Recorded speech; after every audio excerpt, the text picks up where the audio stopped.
Landak atau bisa dikatakan di landak Sumatera karena memang populasinya ada di wilayah Sumatera.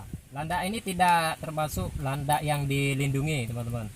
Yang dilindungi yaitu landak Jawa, sementara ini adalah landak Sumatera. Nah, memang sih kalau di wilayah kita ini masih cukup banyak sekali landak ini ditemukan dan ini masih sangat liar, teman-teman. Ini baru berhasil didapatkan tadi pagi ya kalau nggak salah. Jadi seiring masih banyaknya ditemukan landak seperti ini masih dianggap hama. Kenapa?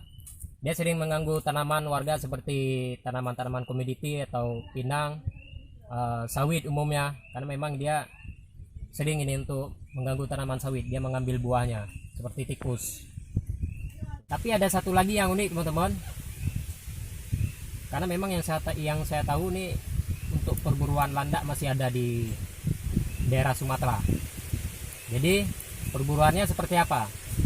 Mereka masih percaya dengan mitos-mitos, yaitu ada batu landak, batu mustika atau batu beligat. Intinya batu tersebut berkhasiat tinggi untuk menyembuhkan segala penyakit ataupun bentuk-bentuk sebagai hiasan atau pajangan. Kalau muda lagi warnanya lebih terang. Sehingga warnanya putih. Jadi ini agak kuning jadinya. kuning ya. Putih hitam. Kuning terang begini, teman-teman. Hitam. Itu jadi pertanyaan kenapa kuning? Dia usianya sudah dewasa, sudah sangat tua ya. Kalau manusia berarti udah punya cucu lah. Jadi punya resiko juga terancam punah. Iya. Terancam punah.